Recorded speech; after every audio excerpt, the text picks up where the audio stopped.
Hello everyone, and welcome to another episode of Haunted Gaming. Today's episode is a Zelda creepypasta called Angry Blaze. And before we start, I'm just gonna say it, this is the best story I've read so far. So without further ado, let's start reading. Zelda, Ocarina of Time has always been one of my all-time favorite games. And I've started playing it since I was 7. But, after the experience I've had, I may never look at it the same way again. It started off as a cloudy day. I was bored. I had basically nothing to do. Basketball? No. TV? No. Then, I decided to play Ocarina of Time, which I haven't played in a long time. So I grabbed my Ocarina of Time cartridge and popped it into my Nintendo 64.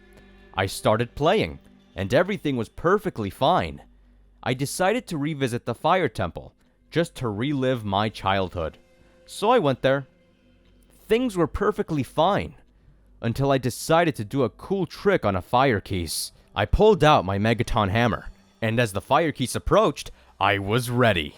Just before the fire keys touched me, I backflipped, and Link instantly died as he was set on fire. I mean, I had all heart containers, and the fire keys killed me? What the fuck? I expected the game over screen to come on, but instead, the screen went pitch black. It was like that for 5 seconds until...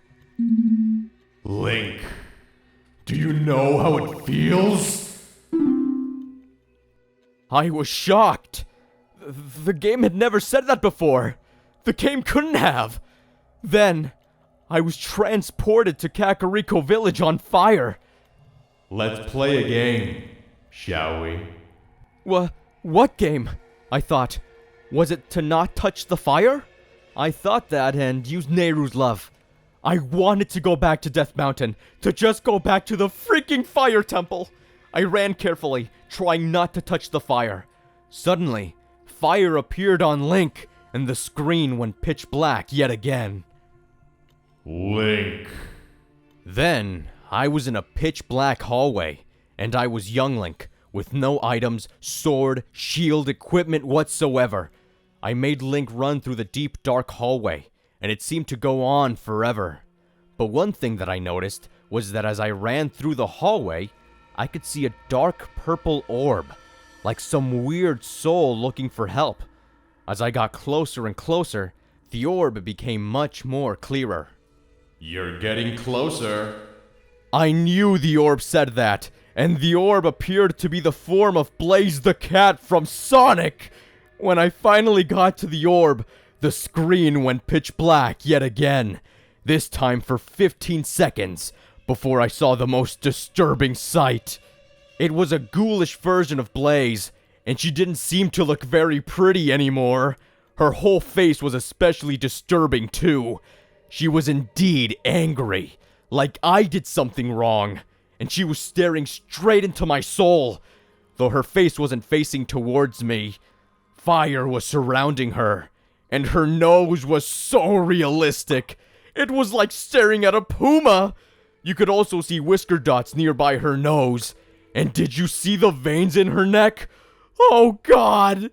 Then, a text box came up and said, Do you know how it feels to hurt fire?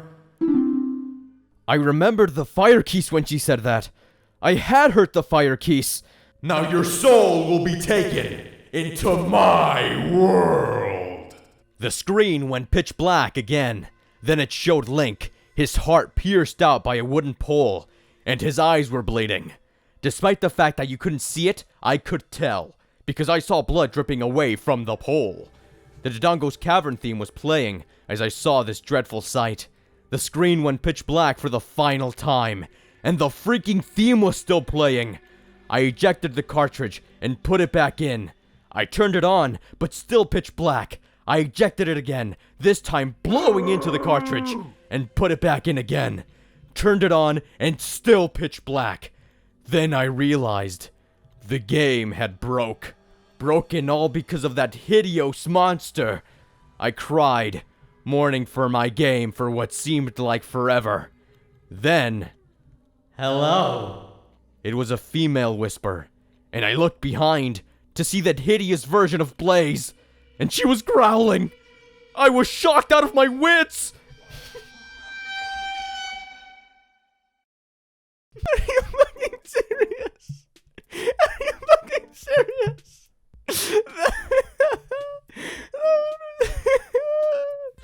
That one was awesome. That's the best story I've heard in my life. That was so good. I was shocked out of my wits. That one was perfect. Everything about that was perfect. The fact that he just got bored of Zelda, so he immediately pivoted to Blaze the cat for no reason. I love that. It's a great crossover. Everything about this story was awesome. Everything about this story was absolutely amazing. This was so good. I was shocked out of my wits. I loved this. I'm sorry I'm making fun of it. I said that I wouldn't. But this one was awesome. This isn't bad in any means. This is amazingly entertaining. I loved this. This was the best one by far. This is, if I could put it in S tier, I would.